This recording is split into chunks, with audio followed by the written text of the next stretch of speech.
الحمد لله نحمده ونستعينه ونستغفره ونؤمن به ونتوكل عليه ونعوذ بالله من شرور أنفسنا ومن سيئات أعمالنا من يهد الله فلا مضل له ومن يضلله فلا هادي له ونشهد أن لا إله إلا الله وحده لا شريك له ونشهد أن سيدنا وسندنا وحبيبنا ومولانا محمدا عبده ورسوله وصلى الله تعالى عليه وعلى آله وأصحابه أجمعين الطيبين الطاهرين. أما بعد فأعوذ بالله من الشيطان الرجيم. بسم الله الرحمن الرحيم. يا أيها الذين آمنوا قوا أنفسكم وأهليكم نارا. وقال تعالى في مقام آخر إن الدين عند الله الإسلام. وقال تعالى ومن يبتغ غير الإسلام دينا فلن يقبل منه وهو في الآخرة من الخاسرين. صدق الله مولانا العظيم. میرے محترم دوستو، عزیز و بزرگوں اور عزیز طلبہ و طالبات، الحمدللہ اللہ رب العزت کا یہ بہت بڑا فضل اور کرم اور انعام کا معاملہ ہوا کہ اللہ رب العزت نے ہم تمام کو اس دنیا کے اندر ایمان والا بنا کر بھیجا.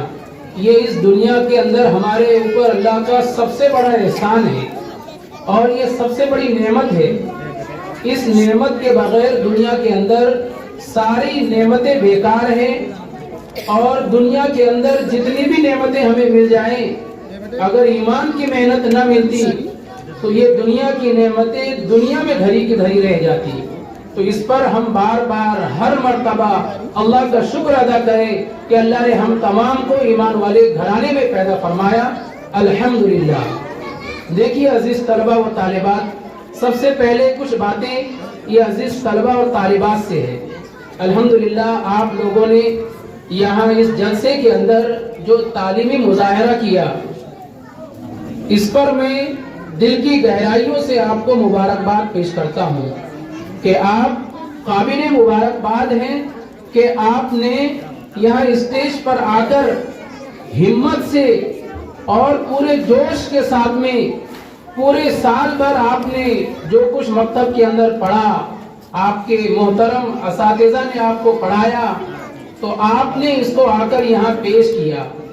ایک بات یہ عزیز طلبہ اور طالبات بھی اور یہاں جلسے میں تمام حاضرین اور سامعین بھی وہ اس بات کو نوٹ کر لے کہ طلبہ نے یہاں آ کر یہ رٹا رٹایا پیش کیا. ہم اتنا سمجھتے ہیں کہ طلبہ نے یاد کیا اور سال بھر پڑھتے رہے، یہاں کر پیش کیا انہوں نے. ہم اور آپ صرف اس کو اتنا سمجھتے ہیں اور اس جلسے کی حقیقت ہماری نظروں میں بس کیا ہے، ایک روٹین ورک کی جیسی ہے. ایک روٹین ورک ہے، پورے سال بھر بچوں کو پڑھایا گیا، تیار کیا گیا اور بچوں نے آ کر پڑھ لیا. لیکن دوستو، عزیز و بزرگوں، بخاری شریف کے جو شارح ہے، شرح کرنے والے حافظ ابن حجر اسقلانی رحمۃ اللہ علیہ، انہوں نے ایک حدیث شریف کی تشریح کے اندر یہ لکھا ہے کہ العلم فی الصغر کالنقش علی الحجر، کہ بچپن میں جو چیز ہم پڑھتے ہیں، سیکھتے ہیں، یاد کرتے ہیں، وہ ایسی یاد رہتی ہے مرتے دم تک جیسے پتھر کے اوپر کوئی چیز لکھ لی جائے. پتھر کے اوپر کسی نے اگر لکیر لگا دی، پتھر کے اوپر اگر کسی نے لائن کھینچ لی یا کوئی نشان بنا دیا، یا آج کل یہ سیمنٹ کے روڈ بن رہے ہیں، اگر سیمنٹ کے روڈ بنتے وقت میں کسی نے ہاتھ اس کے اوپر رکھ دیا یا اس کے اوپر سے گزر گیا تو اس کے پیر کا نشان، یا چھوٹے بچے شرارت کرتے اس پر کچھ لکھ لیتے ہیں اور سیمنٹ کے روڈ پر وہ نشان ہمیشہ رہتا ہے. کیوں؟ اس لیے کہ جب وہ روڈ کچا تھا، جب وہ روڈ بن رہا تھا اور جب اس کا پروسیس چل رہا تھا، اس وقت میں بچوں نے یا کسی نے اس پر کچھ لکھ لیا اور وہ لکھا ہوا ہمیشہ باقی رہتا ہے.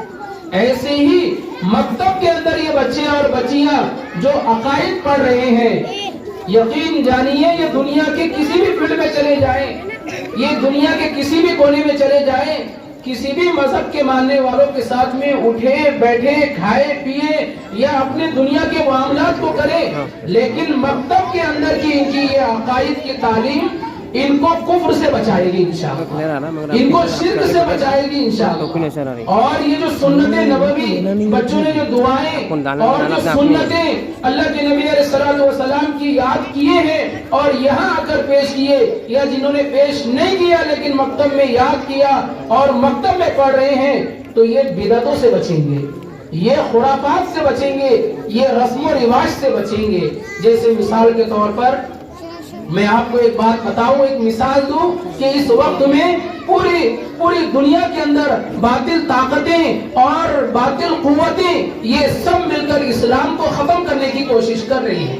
ایک طرف ان کی کوششیں ہیں کہ وہ سوشل میڈیا کے ذریعے سے یا دوسرے ذرائع سے، دوسرے اسباب سے وہ اسلام کو ختم کرنے کی کوشش کر رہے ہیں، لیکن ہمارے علماء کرام مدارس کے ذریعے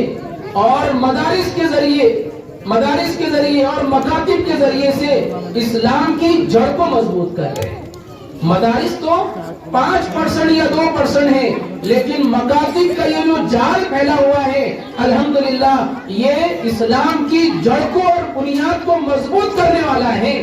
ایک درخت ہے، ایک درخت کے کوئی پتے کو پانی دے، اس کی کوئی شاخ کو ٹہنی کو پانی مار دے تو پانی اوپر گیلا نظر آئے گا، دھوپ پڑے گی وہ پانی سوکھ جائے گا اور پتا بھی سوکھ جائے گا، وہ ٹہنی اور وہ شاخ بھی سوکھ جائے گی۔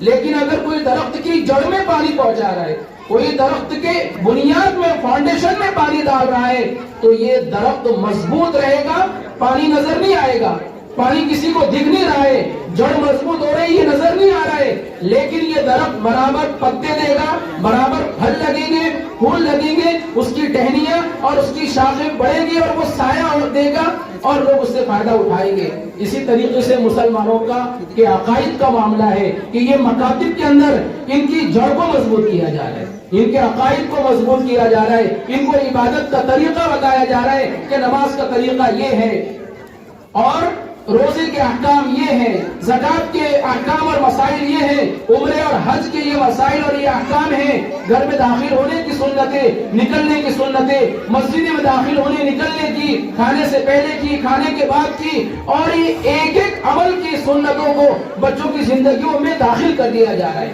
اب یہ بچے جہاں جا رہے ہیں اسلام کے مطابق اور مکتب کے اندر جو تعلیم حاصل کی ہے اس کے مطابق یہ عمل کر رہے ہیں، تو یہ دنیا کے کسی بھی کونے میں جائیں گے، کسی بھی میدان میں، کسی بھی فیلڈ کے اندر، تو یہ مکتب کی تعلیم کی وجہ سے ہر چیز سے محفوظ رہیں گے۔ اب میں آپ کو بتاتا ہوں ہمارے ملک کے اعتبار سے وہ علاقے جہاں پر یہ اس طرح مکتب نہیں چل رہے، ہمارے شہر کے اندر، بلکہ ہمارا پورا یہ ریاست، ہماری یہ پوری ریاست اور ہمارا یہ پورا اسٹیٹ مہاراشٹر یہ نمبر 1 پر یا نمبر 2 پر ہے مکاتب کے جال کے اعتبار سے الحمدللہ۔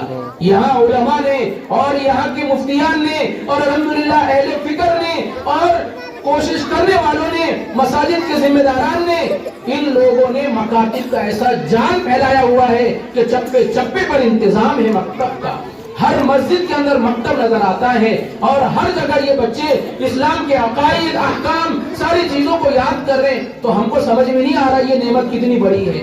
لیکن آپ تھوڑا سا اپنے اسٹیٹ سے باہر نکل کر جائیے، آپ جائیے آندھرا پردیش، آپ جائیے کیرل سائڈ، یا آپ جائیے بہار سے آگے اتراکھنڈ، آپ جائیے دوسرے اور اسٹیٹ میں، اور ان اسٹیٹ میں جا کر آپ گاؤں دیہات کا چکر لگائیے یا شہروں میں بھی جائیے، تو آپ کو مکاتب اگر ملے بھی نظر بھی آئے تو ایسے منظم نہیں ملیں گے کہ سب کے سر پر وائٹ ٹوپیاں، سب کے بچیوں کے سر پر وائٹ اسکارف، پورا یونیفارم اور ایک نصاب ہے، ایک سلیبس ہے اور ایک نگران ہے، ایک اوقات کی پابندی کے اعتبار سے مکتب چل رہے، اساتذہ محنت کر رہے اور بچے اس طریقے سے ہمارے سامنے دینی اعتبار سے تیار نظر آ رہے۔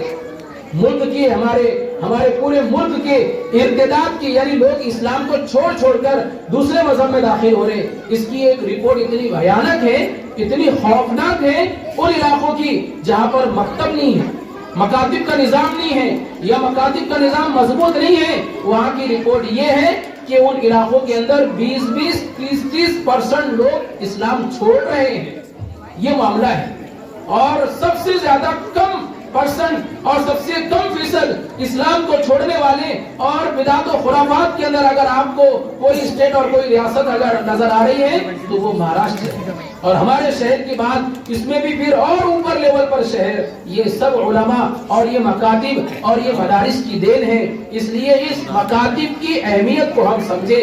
اب یہاں ہم قرآن پاک کا تھوڑا سا قرآن پاک کے اندر اگر مطالعہ کریں، قرآن پاک کے اندر جھانک کر دیکھیں اور مکاتب کے نظام کو دیکھیں تو ایسا نظر آتا ہے، ایسا محسوس ہوتا ہے کہ اللہ تعالیٰ نے قرآن میں جو احکام دیے وہ احکام من وعن 100% طریقے سے یا بہت زیادہ طریقے سے مکتب کے اندر ہم کو نظر آتا ہے. کیسے؟ جیسے قرآن پاک میں اللہ تعالیٰ نے حکم دیا انما یعمر مساجد اللہ من آمن باللہ، کہ مسجدوں کو آباد کرنے کی فضیلت بتائی اور مسجدوں کو جو لوگ آباد کرتے ہیں ان کا ذکر کیا. اب ہم اور آپ سوچیں کہ ہمارے مسجد کے اندر صبح دوپہر شام عصر بعد مغرب بعد عشاء بعد مکتب چل رہے ہیں اور طلبہ آ رہے ہیں جا رہے ہیں، اساتذہ پڑھا رہے ہیں اور اس طریقے سے مسجد کے اندر چہل پہل ہے، تو یہ بھی مسجد کو آباد کرنے میں ہے. تو پہلا حکم قرآن کا مسجد کو آباد کرنے کا ہے تو مکتب کے ذریعے سے مسجد آباد ہے. دوسرا حکم قرآن میں ہم دیکھیں کہ اللہ تعالیٰ فرما رہے اے ایمان والو تم اپنے آپ کو اور اپنی اولاد کو جہنم کی آگ سے بچاؤ.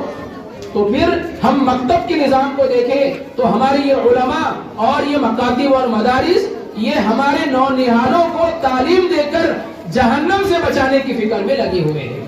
ہمارے والدین اور ہمارے جو سرپرست حضرات ہیں وہ ان علماء مکاتب اور مدارس کے ممنون اور مشکور ہوں، ان کا شکر ادا کریں کہ اللہ تعالیٰ نے ہم کو جو حکم دیا تھا ہم نے ہماری امانت ان بچوں کو آپ کے حوالے کیا اور آپ نے ہماری ذمہ داری کو پورا کیا.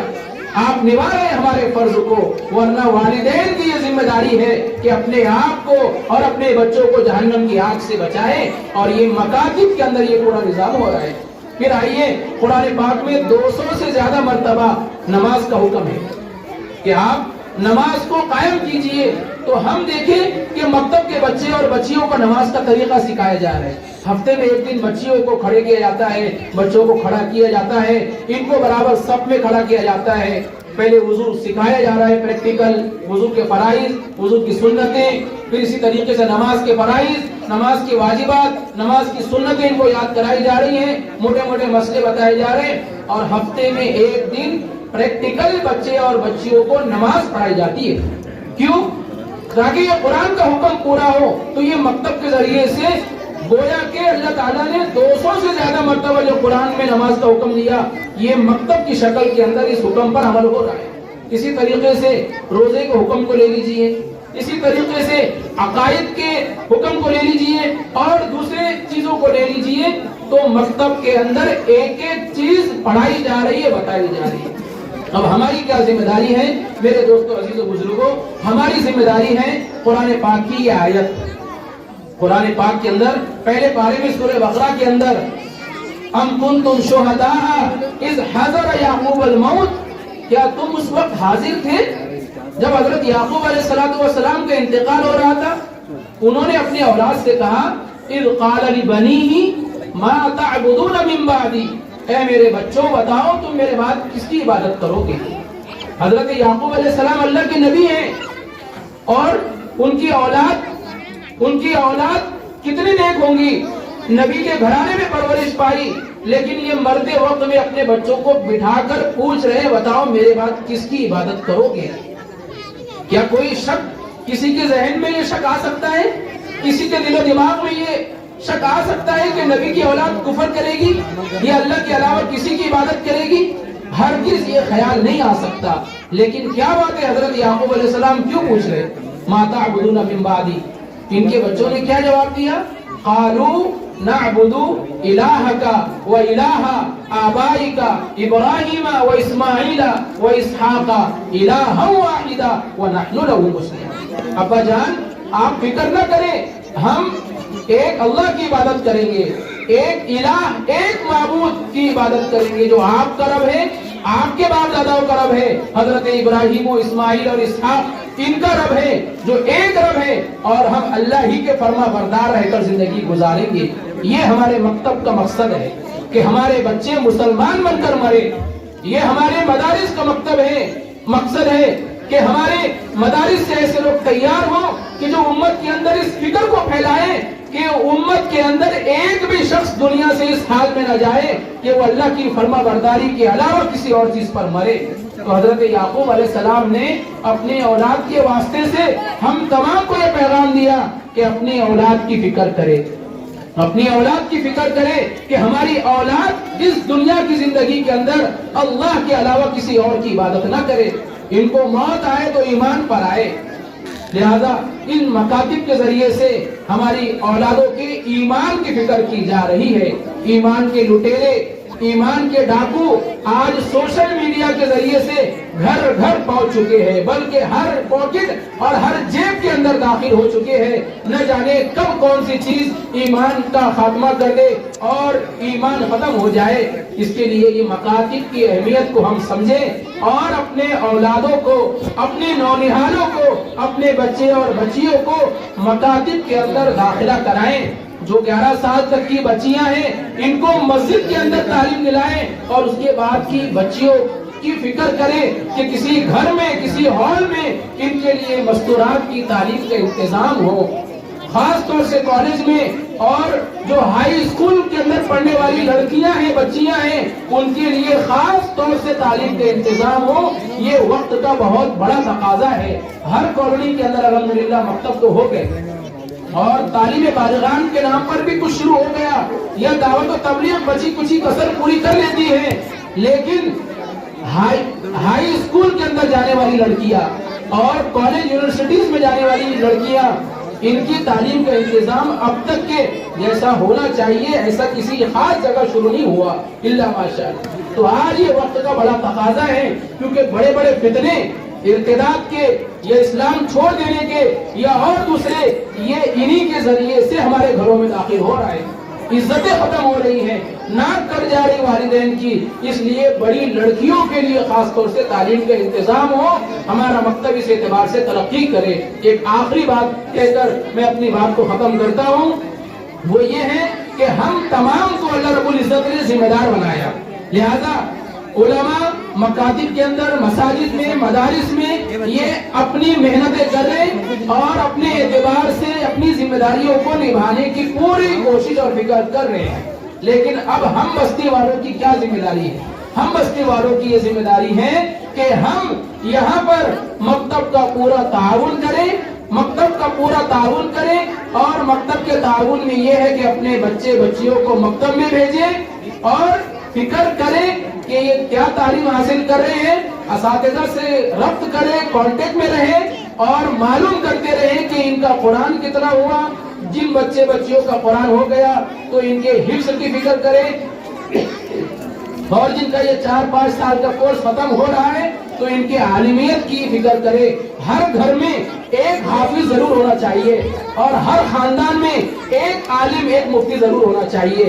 یہ وقت کا تقاضا ہے۔ اللہ تعالیٰ کی ذات سے امید ہے کہ اللہ رب العزت ہم تمام کی ٹوٹی پھوٹی محنتوں کو قبول فرمائے، اور ان طلبہ طالبات نے جو تعلیمی مظاہرہ پیش کیا ہے اللہ تعالیٰ اس کا بہترین ان کو بدلہ عطا فرمائے، اور مکاتب کے ذمہ دار علماء، پڑھانے والے، ان تمام کو اللہ تعالیٰ اپنے شایع نشان بہترین بدلہ عطا فرمائے۔